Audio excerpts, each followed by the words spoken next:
الحمد لله وكفى وسلام على عباده الذين اصطفى أما بعد فقد قال الله تعالى في كلامه القديم أعوذ بالله من الشيطان الرجيم بسم الله الرحمن الرحيم اهدنا الصراط المستقيم صدق الله العظيم وصدق رسوله النبي الكريم إن الله وملائكته يصلون على النبي يا أيها الذين آمنوا صلوا عليه وسلموا تسليما اللهم سيدنا مولانا محمد وعلى آل سيدنا আর একটু জোরে জোরে মহব্বতে পড়ুন আল্লাহুম্মা সাইয়্যিদিনা মাওলানা ওয়া আলা আলি সাইয়্যিদিনা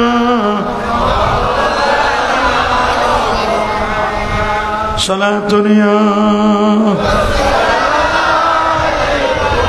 سلام يا صلاة يا سلام يا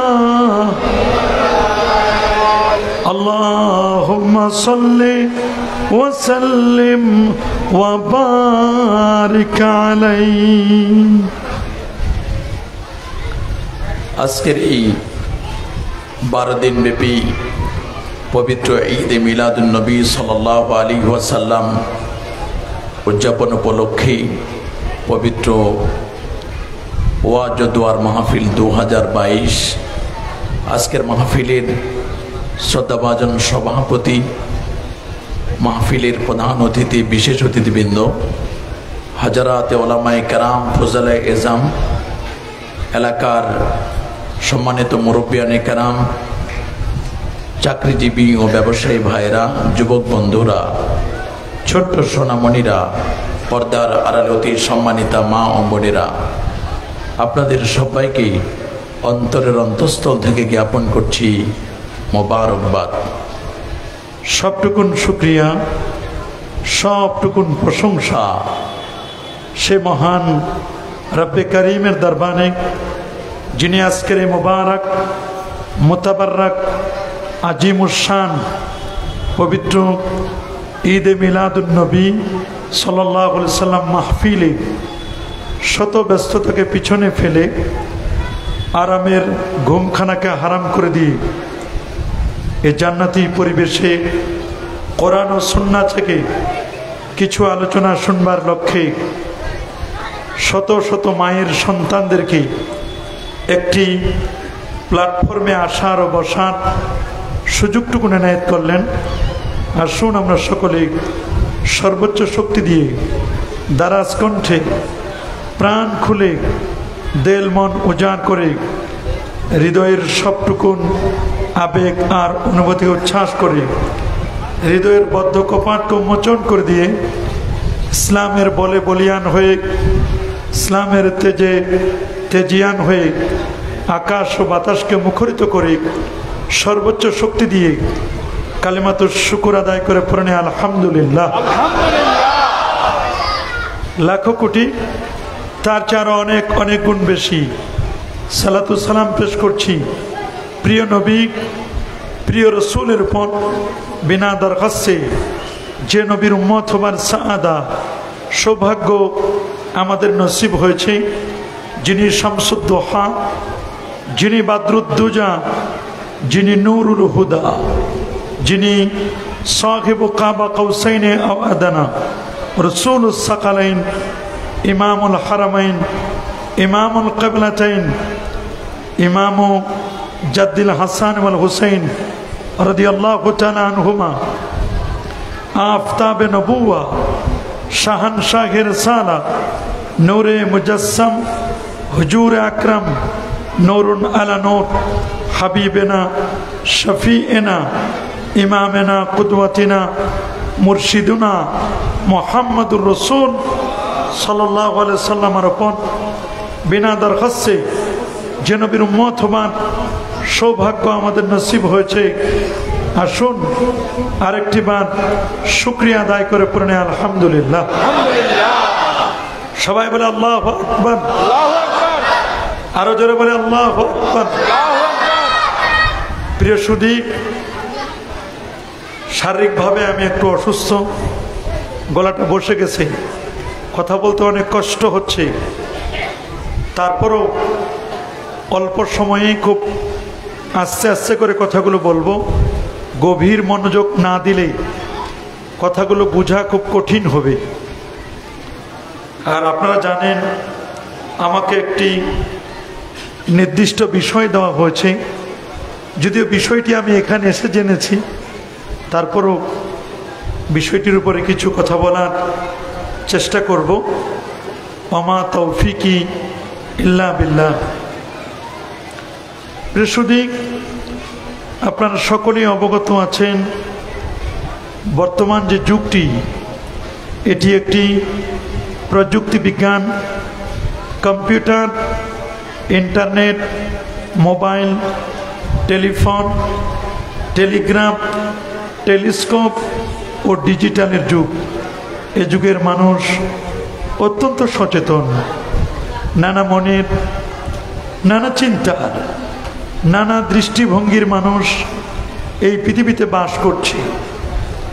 আজ যে পৃথিবীতে আমরা বাস করছি, পৃথিবীর বয়স হল 11,500 কোটি বছর, 19,69,50,000 বর্গমাইলের বিশাল এই পৃথিবী।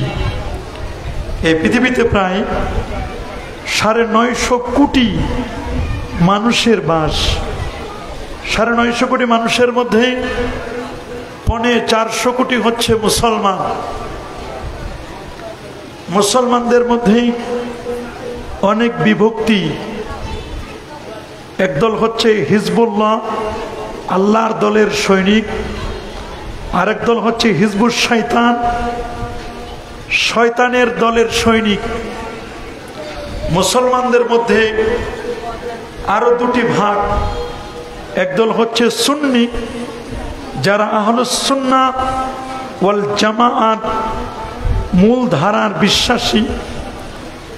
আরেক দল হচ্ছে শিয়া, যাদের পূর্ব নাম ছিল রাফেজি। রাফেজিদের আপগ্রেড ভার্সনের নামটা হলো শিয়া। কি নাম? শিয়া। শিয়া মানে দল, আর রাফেজি মানে ধর্ম ত্যাগ করা, অন্যত্র চলে যাওয়া। প্রিয় নবী রসুল করিম সাল্লাল্লাহু আলাইহি ওয়াসাল্লাম তিনি ১৩,০০০ বছর আগে কোন দলটি সঠিক, কোনটি সত্য, কোন দলটি নাজি নাজাত প্রাপ্ত, কোন দলটি মুতাদাল বাইনাল ইফরাত ওয়াত তাফরিত, বাইনাত তাশবিহ ওয়াত তাতিল, বাইনাল আকলে ওয়াল মাহাব্বাত, সে দলের পরিচয়টুকু আল্লাহ নবী সাহাবায়ে কেরামদেরকে প্র্যাকটিক্যাল হাতে কলমে শিক্ষা দিয়েছেন। সুবহানাল্লাহ। এই পৃথিবীতে 950 কোটি মানুষ, 450 কোটি মুসলমান। 450 কোটি মুসলমানের মধ্যে খুব ভালো করে খেয়াল করবেন, যেই মুসলমানরা নাজাত প্রাপ্ত জান্নাতি তারা হচ্ছে আহলুস সুন্নাহ ওয়াল জামাআর দল। সুবহানাল্লাহ। আল্লাহ নবী 1500 বছর আগে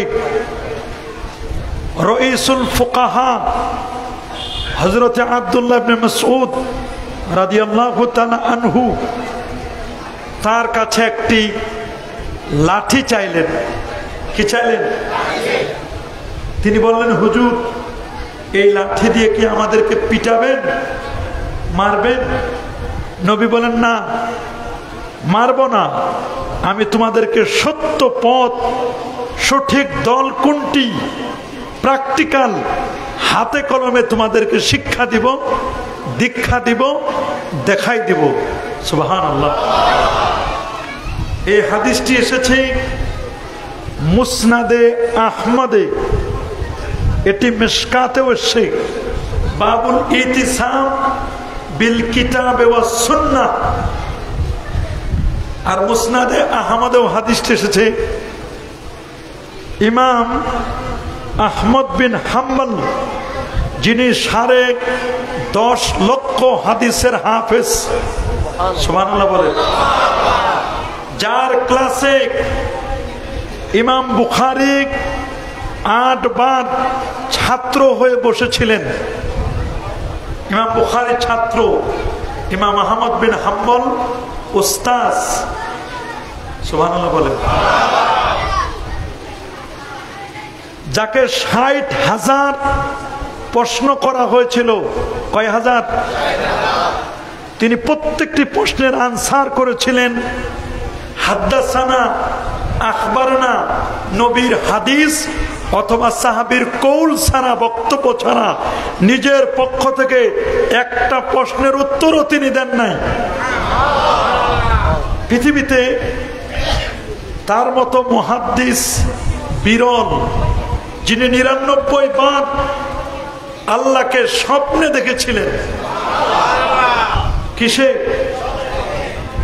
আমাদের আহলে হাদিসের ভাইরা স্বপ্ন কথাটা বাদ দিয়ে বলে ওদের ইমামরা নাকি আল্লাহকেও দেখে, কিন্তু আমরা যে স্বপ্নে বলি এই কথাটা তারা কাটছাট করে দেয়। অথচ ইবনু তাইমিয়া, নাসিরউদ্দিন আলবানী, সালাফি যত আলেম, সব আলেম বলেছে আল্লাহকে স্বপ্নে দেখা যায়, আমার নবীকেও স্বপ্নে দেখা যায়। আল্লাহু আকবার বলেন। ইমাম আহমদ বিন হাম্বল হাদিসটি তিনি নকল করেছেন। আল্লাহ নবী একটা লাঠি নিলেন। কি? হাতে একটি লাঠি নিলেন। খাত্তা লানা রাসূলুল্লাহ সাল্লাল্লাহু আলাইহি সাল্লাম খাত্তান মুস্তাকিমান। আল্লাহ নবী মাটির নিচে একটা সোজা রেখা টানলেন, দাগ টেনে দিলেন। সুবহানাল্লাহ বলেন। কি টানলেন? দাগ, রেখা অঙ্কন করলেন। সুম্মা ক্বাল, এরপরে নবীজি বললেন, হাজা সাবিলুল্লাহ, এটা হলো আল্লাহর পথ। কার পথ? সবাই বলেন আল্লাহর পথ। মানে আল্লাহ এই পথে চলেন তা নয়, তাজিমান আল্লাহ ওয়ালারা এই পথে চলেন। আল্লাহর প্রিয় যারা রিজালুল্লাহ, তারা এই পথে গমনাগমন করেন। মুনাম আলাই, নিয়ামত প্রাপ্ত যারা, ওমাইয়ুতিল্লাহ ওয়ার রাসূল ফাউলাইকা মাআল্লাযিনা আনামা আল্লাহু আলাইহিম মিনান নাবিয়্যিন ওয়াস সিদ্দিকিন ওয়াস শুহাদা ওয়াস সালিহিন। এই 4 শ্রেণীর মানুষ এই পথে গমনাগমন করে, এই জন্য এই পথটার নাম দিয়েছে আল্লাহর পথ। সুবহানাল্লাহ বলেন। খুব কঠিন মনোযোগ, গভীর মনোযোগ, কঠিন কথা বললেন। এটা কার পথ? সুম্মা তালা হাদিহিল আয়াহ, সূরাতুল আনআমের 153 নম্বর আয়াত নবীজি তেলাওয়াত করলেন। ওয়া আন্না হাযা সিরাতী মুস্তাকিমান, নিশ্চয় এটা হচ্ছে আমার দেওয়া সত্য পথ, সোজা পথ। সুবহানাল্লাহ। ফাত্তাবিউ, সোজা পথে চলো। ওয়ালা তাত্তাবিউস সুবুলা, সাবিল কি জমা সুবুল হয়, তোমরা গোমরা পথে চলো না, অন্য পথে তোমরা চলবে না। ফাতাফাররাকা বিকুম আন সাবিলি, যদি সত্য পথ থেকে ছিটকে পড়ো তাহলে তোমরা আল্লাহর পথ থেকে তোমরা অনেক দূরে সরে চলে যাবে, বিচ্ছিন্ন হয়ে যাবে। যালিকুম ওয়াসাকুম বিহি, তিনি এই ব্যাপারে তোমাদেরকে ওসিয়ত করেন, উপদেশ দেন, আদেশ দেন, যাতে করে তোমরা আল্লাহ পাককে ভয় করতে পারো। এ কথা বলার পরে নবীজি সুম্মা খাত্তা সিত্তাতা খুতুতিন আলা কুল্লি জাওয়ানিবি, সোজা রেখার ডান পাশে 3টি, বাম পাশে 3টি, 3 এবং 3 কয়টা হলো? 6টি রেখা টানলেন। কয়টি রেখা? এগুলো বক্র পথ, বাঁকা পথ, এগুলো বাইপাস, মহাসড়ক নয়। কি পাস? বাইপাস। এগুলোতে জ্যাম লাগে, এগুলোতে বিপদ। বাইপাস টেনে দিলেন 3 6টি বক্র পথ, বলেন হাজিহি সুবুল, এগুলো অনেক পথ। ওয়াফি কুল্লি সাবিলিন শাইতান, এর প্রত্যেকটা পথের মাথায় শয়তান বসা। কে বসা? শয়তান বসা। সবাই বলেন 6 6 3 3 কত? 6 3 3 কত?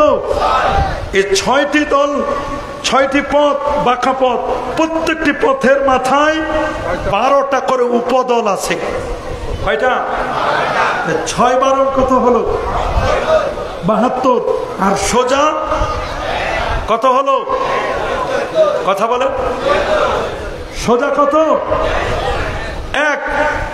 আর বাঁকা কত? এখন আমার নবী অঙ্কন করে দেখাই দিলেন 72, আর সোজা একটা, মিলে মোট 73। নবীজি আরেকটি হাদিস, তাফসিরুল হাদিস বিল হাদিস, এক হাদিসের তাফসির হয় আরেক হাদিস দিয়ে। সুবহানাল্লাহ বলেন। জামে তিরমিজি, বুখারী শরীফ যেমন জামে, ঠিক তেমনি তিরমিজি শরীফও জামে এবং সুনান। সুবহানাল্লাহ বলেন। সেই জামে তিরমিজির 2110 নম্বর হাদিস, হযরত আব্দুল্লাহ ইবনে আমর থেকে বর্ণিত হাদিসটি।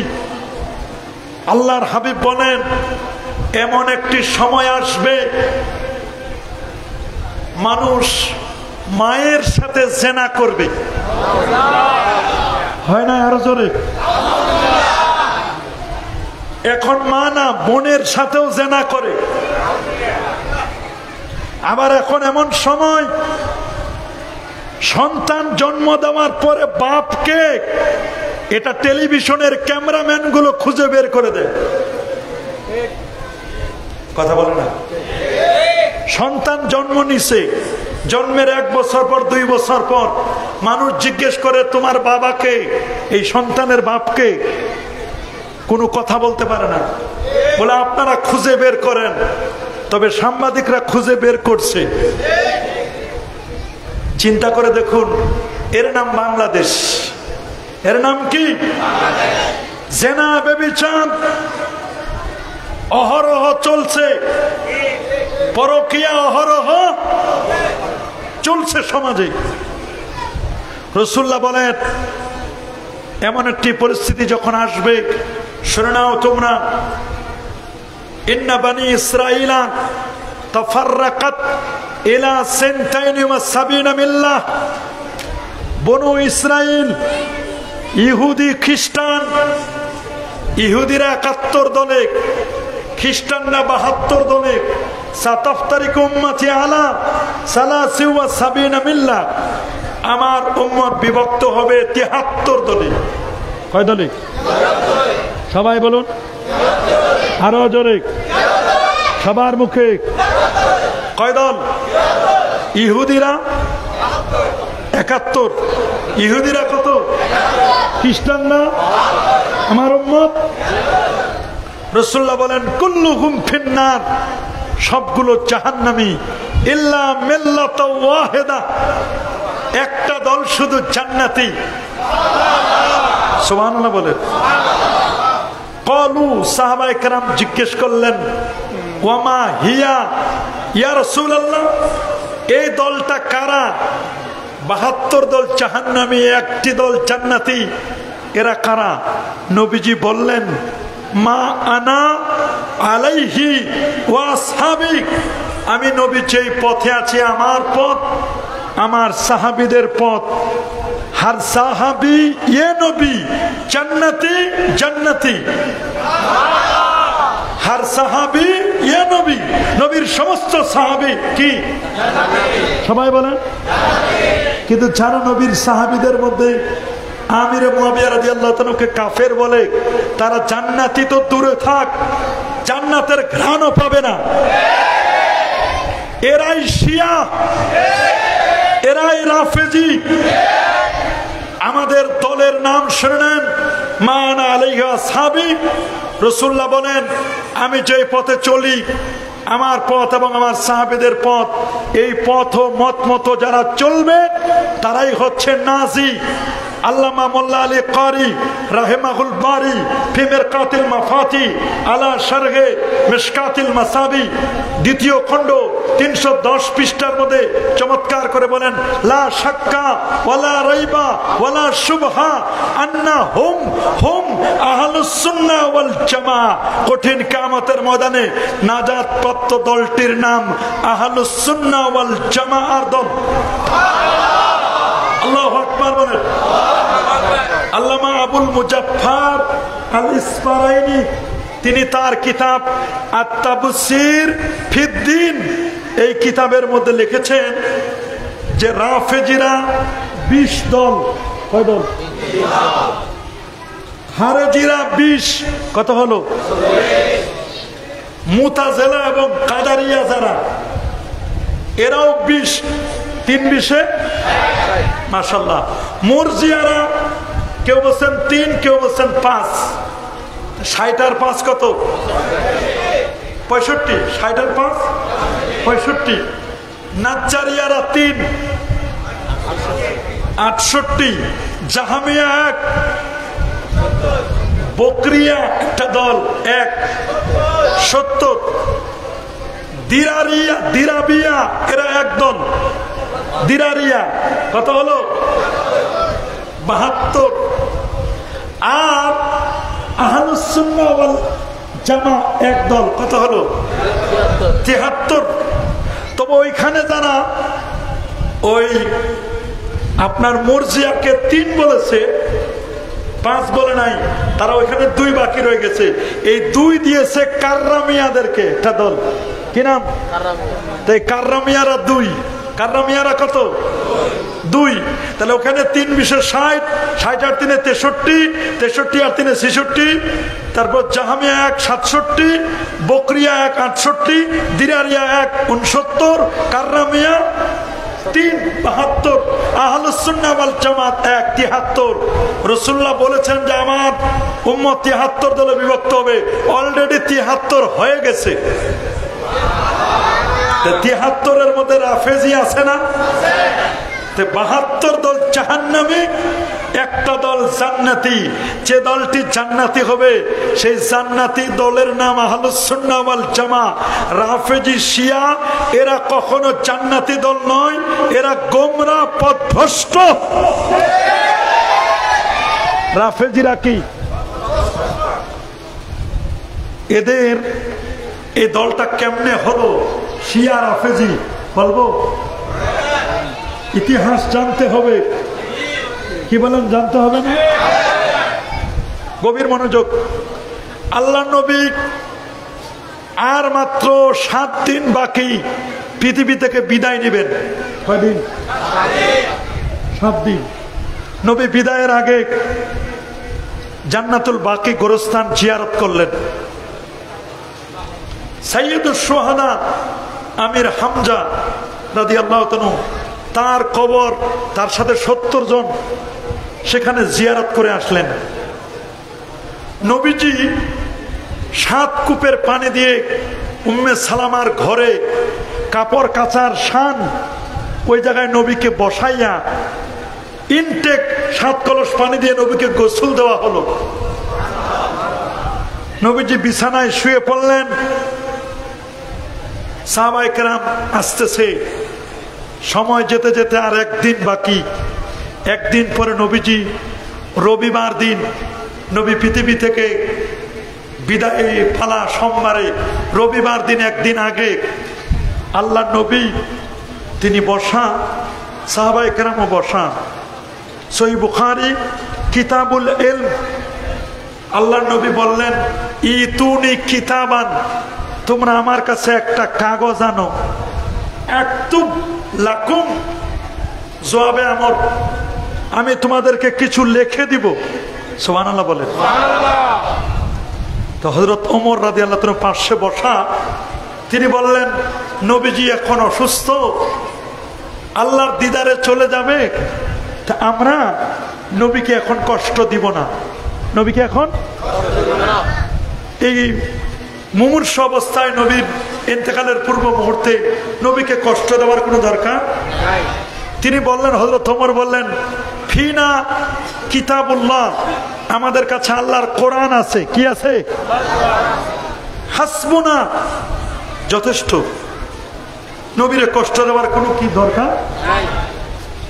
শুরু হলো আহলে কোরআন, বড় বড় হযরত ওমরের মতো ব্যক্তি বলছে আমাদের কাছে কোরআন আছে, অন্য কিছু দরকার নাই, সুতরাং হাদিস বাদ। হাদিস কি? শুরু হলো একদল, এদের নাম হলো আহলে কোরআন। কি নাম?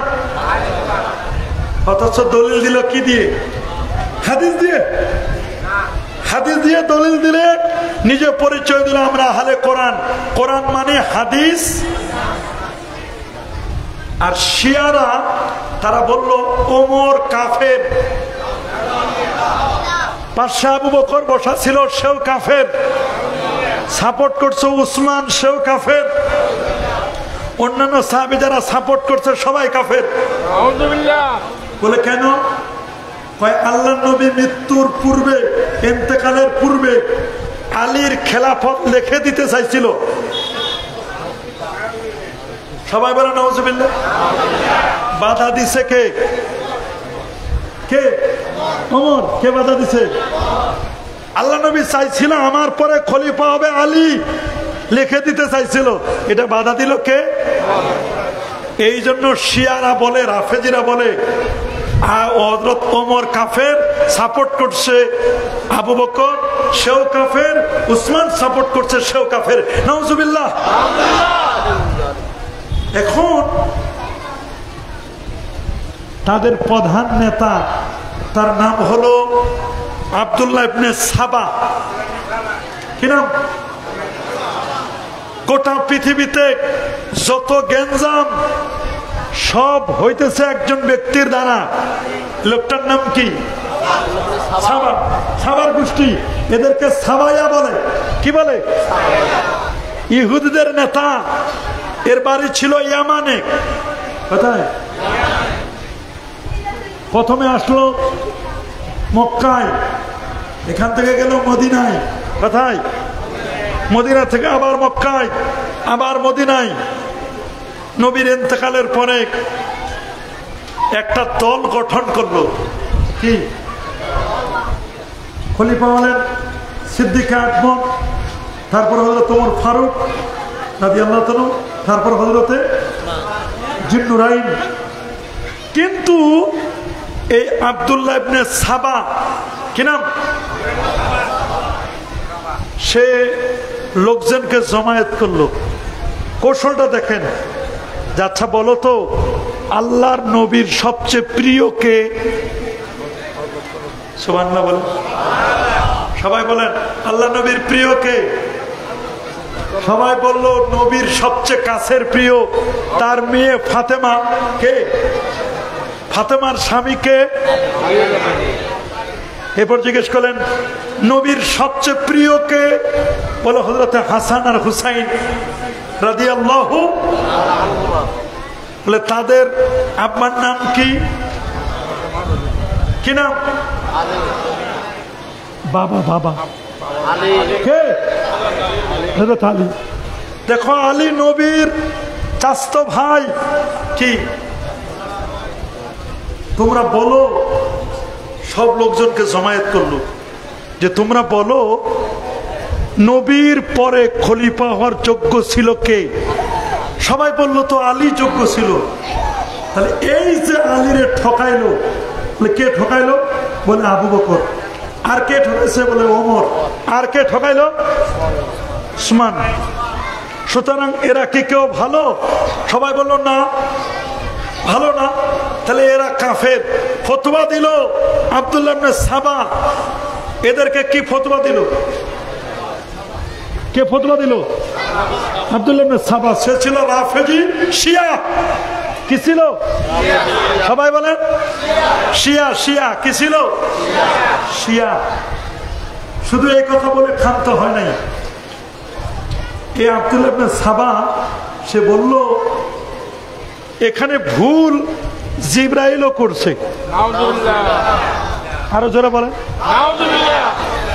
বলে জিবরাইল ওহী নিয়ে এসেছিল আল্লাহর পক্ষ থেকে 90,000।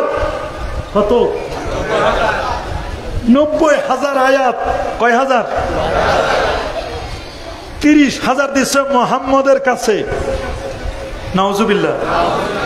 60,000 দিচ্ছে আলীকে। শিয়াদের আকীদা না জানলে আপনি বুঝবেন না। 60,000 দিচ্ছে কাকে? আর 30,000 প্রথম ভুল করছে জিবরিল। ওলি ওহী পাওয়ার যোগ্য ছিল আলী। নাউজুবিল্লাহ। কিন্তু আলীকে না দিয়ে দিছে কাকে? নবীকে। জিবরাইলও ভুল করছে, এই জন্য জিবরাইলও শেষ। নাউজুবিল্লাহ।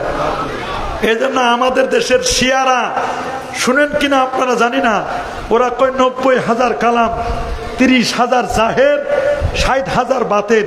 তো ওদেরকে জিজ্ঞেস করবেন 30,000 যে জাহের, এই জাহের গুলো কই? বাতেনটা পরে আমাদের কোরআনে 6,666 ধরলাম, যদিও 6,236 একটা আয়াতকে কেউ ডাবল বলেছে, কেউ দুইটা মিলে একটা করেছে। সংখ্যায় গণনায় কম হয়েছে, কখনো বেশি হয়েছে। মূলত কোরআনের আয়াত কমে নাই, কেউ দুইটাকে একটা বলছে, কেউ একটাকে ভাগ করে কয়টা করছে। তা আমরা প্রসিদ্ধ যদি নেই 6,000, এখানেই তো 24,000 নাই, জাহিরি নাই। বাকি 60,000 বাতের তো অনেক পরের কথা। কথা বলেন। এখন সবাই মিলে আব্দুল্লাহ ইবনে সাবা বলল চলো আলীর কাছে যাই। কার কাছে? আমরা গিয়ে তার বিষয়টা বুঝাই। আসছে সবাই মিলে। বুঝার পরে আলী রাদিয়াল্লাহু তাআলা আনহুকে বিষয়টা বোঝানোর চেষ্টা করতেছেন। এক পর্যায়ে আব্দুল্লাহ ইবনে সাবা আলীকে বলল, আলী আপনার যে যোগ্যতা, আপনার যে ক্ষমতা, আলী আপনি ইলাহ, আপনি খোদা। আপনি কি খোদা? কে বললো এই কথা প্রথম? নাম কি? আব্দুল্লাহ ইবনে সাবা। এইটা হলো দুনিয়াতে গেঞ্জামের গোড়া, মূল। শিয়াদের মূল হোতা, রাফেজিদের। আমরা হলে কইতাম, বলতাম রে দেখছো আমারে খোদা বলছে, ফুলে যাইতাম। ঠিক না? আলী রাদিয়াল্লাহু তাআলা কি বললেন শুনবেন। উনি বলছে এই আব্দুল্লাহ ইবনে সাবা এবং তার অনুসারী যারা, তাদেরকে তোমরা আগুনে পুড়ে মেরে ফেলো। কে বললো? কে? সাবা কি বললো শুনবেন। এই কথা শোনার পরে আব্দুল্লাহ ইবনে সাবা বলল, আলী আপনি তো ইলা, আগে বিশ্বাস করতাম 90% আপনি ইলা, খোদা আল্লাহ, এখন আর 1% বাকি নাই, এখন 100-তে 100, কারণ আগুনে পুড়ে মারতে পারে একমাত্র আল্লাহ। আরো জোরে বলেন, পাম দিল কানে, চিন্তা করতে পারেন কে দিল? আব্দুল্লাহ ইবনে সাবা বলে, আপনাকে আমি বিশ্বাস করতাম আল্লাহ হিসাবে কত পার্সেন্ট? 10% আমার ভেজাল ছিল। তো যখন দেখলাম আপনি আমাকে আগুনে পুড়ে মারার জন্য বললেন, হিসাব করে দেখলাম আগুনে পুড়ে মারতে পারে একমাত্র কে? সুতরাং আপনি যে খোদা, আর 1%ও আমার অবিশ্বাস নাই। 4500কে দড়ি দিয়ে বাঁধে, কোমরে দড়ি বেঁধে নিয়ে গেল মারার জন্য। কিন্তু এই দুষ্ট খবিস আব্দুল্লাহ ইবনে সাবা রাফেজি শিয়াদের গড়া এটা দড়ি ছিঁড়ে ফুসলিয়ে এক দৌড়ে কোথায় চলে গেল আর খুঁজে পাওয়া যায় না। কে পালাই আসলো? আলী রাদিয়াল্লাহু তাআলা আব্দুল্লাহ ইবনে আব্বাসকে দায়িত্ব দিলেন, আপনি রাফেজি শিয়াদেরকে বুঝান। তিনি বুঝাইয়া 12,000 থেকে 3,000 আনতে পারছে। কয় হাজার? বাকিগুলোরে আনতে পারে নাই, আনতে পারে নাই। চলে আসলো সিদ্দিক আকবর, খলিফা হলেন 2 থেকে 2.5 বছর শেষ। খলিফা হলেন ওমর ফারুক 10 বছর 6 মাস 8 দিন। সুবহানাল্লাহ। খলিফা হলেন তৃতীয় খলিফা ওসমান জিন্নুরাইন। কি নাম?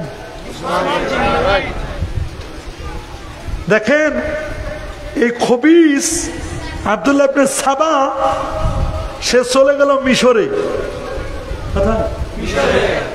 হযরত ওসমান রাদিয়াল্লাহু তাআলা মিশরের গভর্নর নিয়ে গ্যাঞ্জাম চলতেছিল। ওইখানে গিয়ে একটা গ্যাঞ্জাম বাজায় দিল। এদিকে ওসমান রাদিয়াল্লাহু তাআলাকে বললেন একজন মিশরের গভর্নর দেন। মিশরের গভর্নর হিসাবে তখন নিযুক্ত করলেন একজন ব্যক্তিকে। কেউ বলছেন আবু বকর সিদ্দিক রাদিয়াল্লাহু তাআলার ছেলেকে। এদিকে একদম ওসমান জিন্নুরাইনের সিলটা জাল করে যাকে পাঠালেন গভর্নর করে, তার নামে আবার বরখাস্ত লেটার, সাসপেন্ড চিঠি নিয়ে চলে গেল আব্দুল্লাহ ইবনে সাবার গোষ্ঠী মিশরে। বললো অমুককে সাসপেন্ড করা হয়েছে। বলে উনি তো এখনো যোগদানে করে নাই, সাসপেন্ড করলো কেমনে? উনার ইজ্জতের উপর আঘাত হানলো। রাগ হয়ে মুহাম্মদ ইবনে হানফিয়া সহ আরো অনেকেই ওসমান জিন্নুরাইনের পর আঘাত করলো। তার বাসাবাড়ি ঘিরে রাখলো, বাসাবাড়ি ঘিরে রাখলো। মূল হোতাকে কে? এই সাবা শিয়াদের প্রধান। শিয়াদের একটানা কতদিন পর্যন্ত ওসমান জিন্নুরাইনকে আটক করে রাখলো, তার ঘরে যেতে দেয় না। কোরআনুল কারীম তেলাওয়াত করতে করতে করতে করতে করতে রোজা রাখা অবস্থায় আল্লাহ নবী ওসমান জিন্নুরাইনকে বললেন, ওসমান তুমি কি খেলাফতে টিকতে চাও নাকি আমার সাথে মাগরিবের সময় ইফতার করতে চাও? আমি ওমর আবু বকর 3 জন তোমার জন্য অপেক্ষা করতেছি। ওসমান জিন্নুরাইন বুঝতে পারলেন নবী ডাক দিয়েছেন, আর থাকা যাবে না। স্ত্রীকে বললেন রেডি করে দাও, আমি আর থাকবো না। কিছুক্ষণের মধ্যে উসমান জিন্নুরাইনকে শহীদ করা হলো। আল্লাহু আকবার। দেখেন কত কষ্টকর হলে নবীর দুইটা কলিজার টুকরা, দুইটা নূর উসমান জিন্নুরাইনের কাছে। সুবহানাল্লাহ। ইসলামের তৃতীয় খলিফা, সহায় সম্পদের কম মালিক নয়, তার দাফন কার্য করতে দিবে না, জানাজা পড়তে দিল না। আল্লাহ নবীর ইন্তেকালের পরে তার পাশে শুইলেন কে? হযরত ওমর বললেন, আমার এত কোনো যোগ্যতা নাই, এত বড় সাহস নাই, আমি আল্লাহ নবীর পাশে শুব। তবে এটুকু বলতে পারি, আমি আমার সঙ্গী সিদ্দিক আকবরের পাশে তার পায়ের নিচে একটু শুইতে পারি। একটা চিরকুট লেখে মা আয়েশার কাছে দিলেন। আম্মা জান আয়েশার কাছে দিয়ে বললেন, আমি আপনার একটা উপকার করছি জীবনে। বলে কি? বলে আপনার ব্যাপারে সাফওয়ান ইবনে মুআত্তাল, যুবক সাহাবী, বনু মুস্তালিকের যুদ্ধে আপনার গলার হার হারায় গেছে, আপনি বাথরুম সাথে গেছিলেন দূরে, আপনার কষ্ট হয়েছে, নবীজি আপনাকে রেখে বুঝতে পারে নাই, চলে আসছে মদিনায়, সাফওয়ান ইবনে মুআত্তালকে আপনাকে আনতে পাঠালো। এর 3 দিন আগে পর্দার আয়াত নাজিল হলো, আমাদের উত্তপ্ত বালুর উপর শুয়ে আছে। সাফওয়ান ইবনে মুআত্তাল উঠে আরোহণ করা যখন নিয়ে আসতেছিল, মুনাফিকদের হেডমাস্টার উবাই ইবনে সুলুল পুরো মদিনায় গুজব ছড়াই দিল, সাফওয়ান আর আয়েশা দুইজনে জেনা করেছে। এটার পিছনেও হোতা ছিল আব্দুল্লাহ ইবনে সাবা, কে? শিয়া নেতা। সাহাবায়ে কেরাম নবীকে বললেন, হুজুর আপনার পরিবারে এরকম কলঙ্ক মেনে নেওয়া যায় না। কেউ কেউ বলল, আয়েশাকে তালাক দেন। আয়েশার চোখের পানি মুছতে মুছতে রক্ত বের হয়। রাসূলুল্লাহর বুঝি স্ত্রী থাকতে পারবো না? সবাই রাসূলুল্লাহকে বিভিন্নভাবে পরামর্শ দিল। একজন ব্যক্তি হযরত ওমর ফারুক রাদিয়াল্লাহু তাআলা, তিনি বললেন রাসূলুল্লাহকে, হুজুর আয়েশাকে তালাক দিবেন না, তার বিয়ের মধ্যস্থতা করেছে জিবরিল আমিন। আল্লাহু আকবার। ওই মেয়েটাকে পছন্দ করছেন স্বয়ং রাব্বুল আলামিন। বুখারী কিতাবুত তাবিরে আসছে, তাকে তালাক দেন না, তাকে আপাতত বাবার বাড়ি আবু বকরের বাড়িতে পাঠাই দেন। দেখেন আল্লাহ কি বলে, আল্লাহ যেভাবে বলবে ফায়সালা তখন হবে, এখনই তালাক দিয়েন না। আয়েশা, তোমাকে তালাক দেওয়ার ব্যাপারে সবাই বলছিল, আমি ওমর বলছিলাম তালাক দেন না, বাবার বাড়িতে পাঠাই দেন। 3 মাস পর আম্মা জান আয়েশার পবিত্রতার ব্যাপারে সূরা নূরের আয়াত নাজিল হলো, আমার আয়েশা পবিত্র।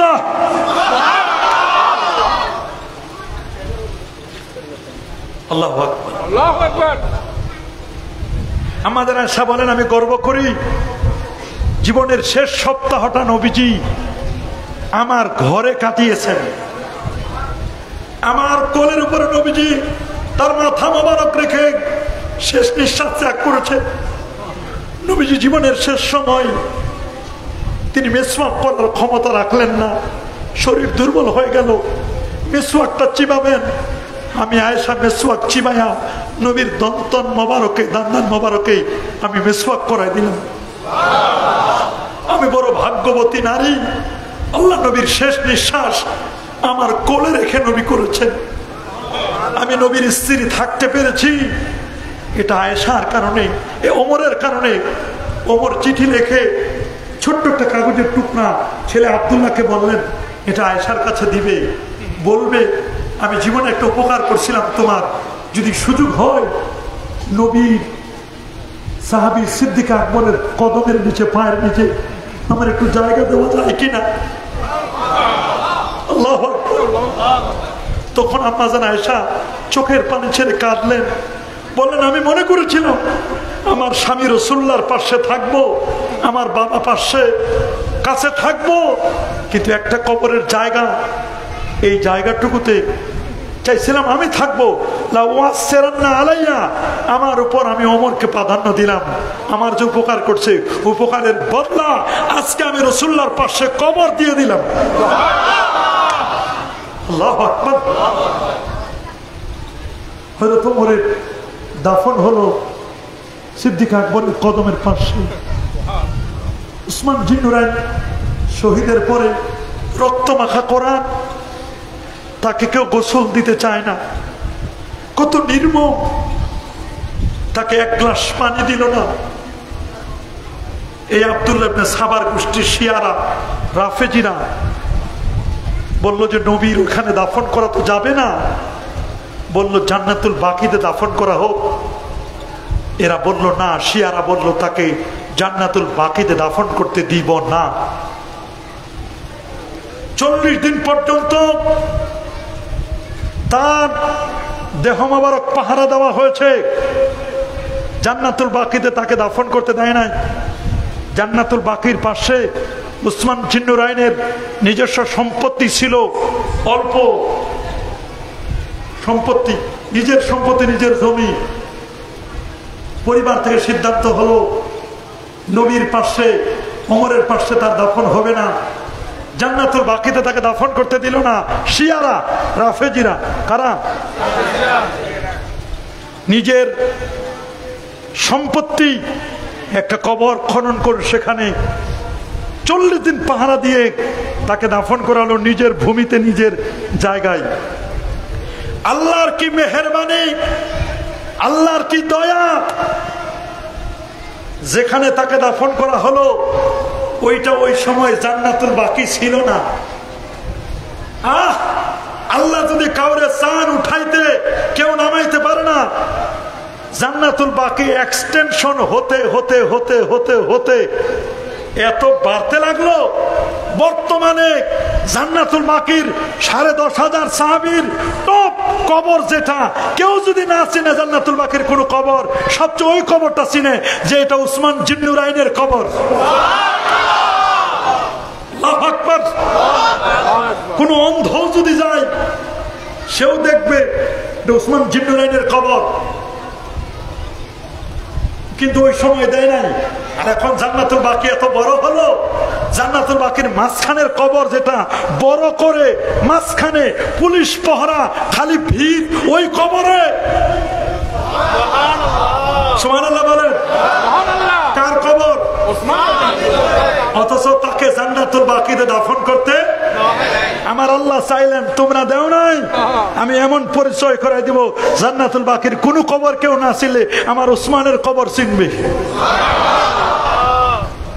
সাহাবী তো জান্নাতি। সুবহানাল্লাহ। এরপরে খলিফা হলেন দুই দিক থেকে দুইজন। উসমান জিন্নুরাইনের শহীদের পরে আম্মা জান আয়েশা, তিনি এক জায়গায়, আর এদিকে মক্কা লোকজন চলতেছে। আলী রাদিয়াল্লাহু তাআলা তিনি মক্কায়, তিনি কোথায়? মক্কায়। সুবহানাল্লাহ বলেন। পথ খালি, চেয়ার খালি। হযরত আলী রাদিয়াল্লাহু তাআলা বলেন, চেয়ারটা খালি রাখে লাভ নাই, উসমান হত্যার বিচার করতে হলে আগে চেয়ারে বসতে হবে। কি করতে হবে? খলিফা হলেন কে? কথা বলেন, কে খলিফা হলেন? আলী রাদিয়াল্লাহু তাআলা। ওইদিকে দামেস্কে খলিফা ঘোষণা দিলেন আমিরে মুয়াবিয়া রাদিয়াল্লাহু তাআলা আনহু। বাজলো কিনা গেন্দাম? দুই দিকে দুইজন। এই যে আলী মুয়াবিয়ার দ্বন্দ্ব, না জেনে না বুঝে অনেকে অনেক কথা বলে। এদিকে আম্মা জান আয়েশা, তিনি তাকে বুঝাইল একদল যে আপনার জামাই তো চেয়ারে বসছে, আপনার জামাই কি কাজটা ঠিক করলো? আলী উচিত ছিল আগে উসমান ফুসলাই দিল। শিয়ারা, কারা? শিয়ারা ফুসলাইল, আগে বিচার তারপর খলিফা। তারপর কি খলিফা নেতা শুরু আসলেন, আল্লাহু আকবার, উটে করে আসছে। এই জন্য যুদ্ধটার নাম জঙ্গে জামাল। জামাল মানে উট, উষ্টির যুদ্ধ। সুবহানাল্লাহ বলেন। মানুষ হতাহত, ফাইহা তুরাব, তার মুখে ঢিল মারো। কি মারো? সবাই বলেন কি? কোন শিয়াকে যখন দেখবেন আমিরে মুয়াবিয়াকে গালি দিচ্ছে, ওর মুখে পাথর মারেন। সোজা রাসূলুল্লাহর হাদিস। কার হাদিস? তবে এটা বাংলাদেশ। আইন ইমানও নাই, সাহাবীর প্রতি ভালোবাসা নাই, ইমানও নাই। ও বুগজুহুম কুফরুন ওয়া নিফাকুন ওয়া তুগয়ানুন। ইমাম আবু জাফর আত-তাহাবী সাহাবীকে ঘৃণা করা, খারাপ নজরে দেখা, এটা কখনো কখনো কুফরির দিকে নিয়ে যায়। কোন দিকে? আসহাবী কান্নুজুম, আমার সাহাবীরা আকাশের স্টার, তারকা। ফাবিআইহিম ইক্তাদাইতুম ইহতাদাইতুম, তাদের যে কাউকে অনুসরণ করবে নাজাত পাবে, মুক্তি পাবে। শুনুন, as-সাহাবাতু কুল্লুহুম উদুল, হবে না আদালতে ওরা সাক্ষী দিতে পারবে না, তারা কখনো তাদের সাক্ষী গ্রহণযোগ্য হবে না। যদি সাহাবীদেরকে কেউ গালি দেয়, আমরা কি সাহাবীদেরকে গালি দেব? সাহাবীদেরকে গালি দেয় কারা? আমাদের কোরআনে আছে? শিয়াদের কোরআনে আছে। কাদের কোরআনে? শিয়ারা বানাই লিখছে, আলাম নাশরাহ লাকা সাদরাক ওয়া ওয়াদানা আনকা বিজরাক আল্লাযী আনকাদা যাহরাক। এরপরে খেলা শুরু। লিখছে ওয়া জাআলনা আলিয়ান সাহরাক। চিন্তা করে দেখেন, ওয়া জাআলনা আলিয়ান সাহরাক। সাহার মানে জামাই। এই বানায়া কোরআন আলাদা বানাইছে শিয়ারা। কারা? এখন একদিকে আমিরে মুয়াবিয়া, আরেকদিকে কে? আলী রাদিয়াল্লাহু তাআলা।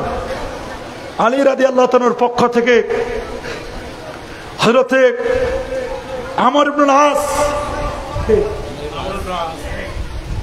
ওদিকের পক্ষ থেকে আবু মুসা আল আশআরী, দুই দিক থেকে মধ্যস্থতা করতেছে। আপনিও বাদ দেন,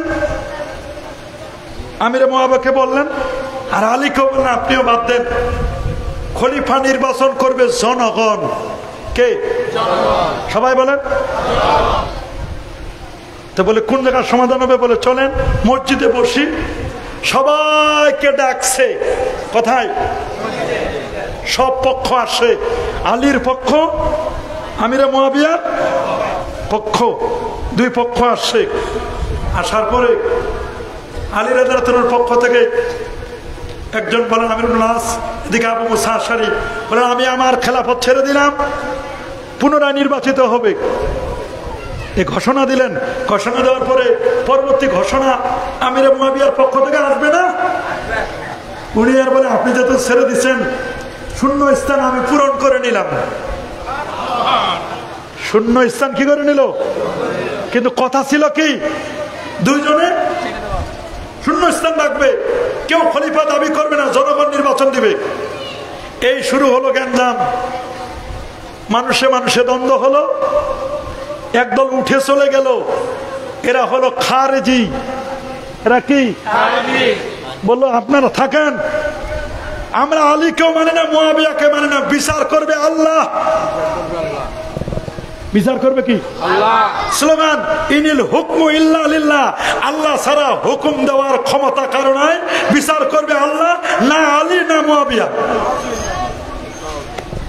কোরআন কোরআন কোরআন চাই, কোরআন নিয়ে বাঁচতে চাই, স্লোগান দেয় না? মনে রাখবেন ওই লাইনের বুঝতে হবে আপনাদেরকে। খুরুজ মানে বের হওয়া। ওরা বললো আমরা বের হয়ে গেলাম। তখন দুইজন গ্যাঞ্জাম হওয়ার পরে আলী রাদিয়াল্লাহু আনহু এদিকে খলিফা, ওদিকে আমিরে মুয়াবিয়া। এই দুষ্ট আব্দুল্লাহ ইবনে সাবা কে? ও তো এখনো আছে না?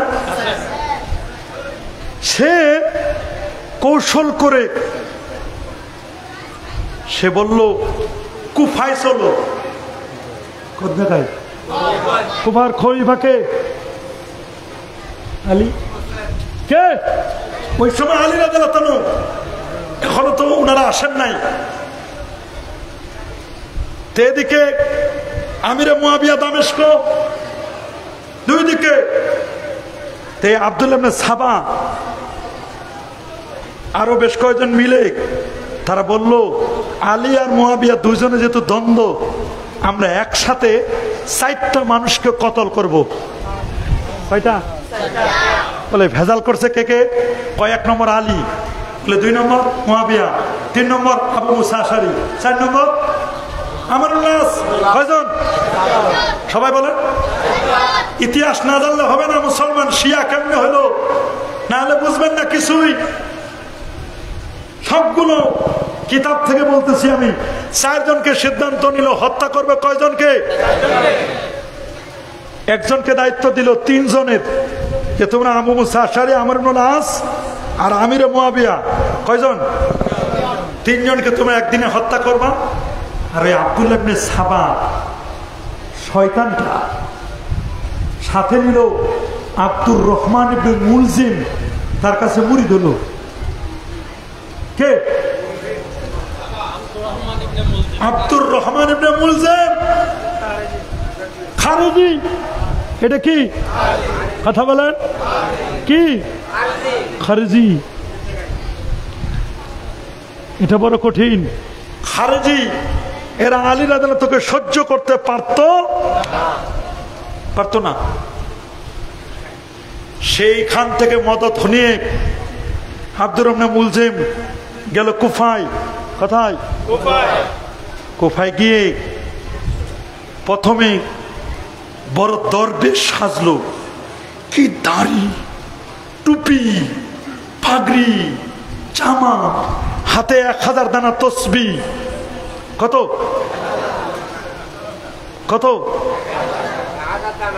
1000 দানা।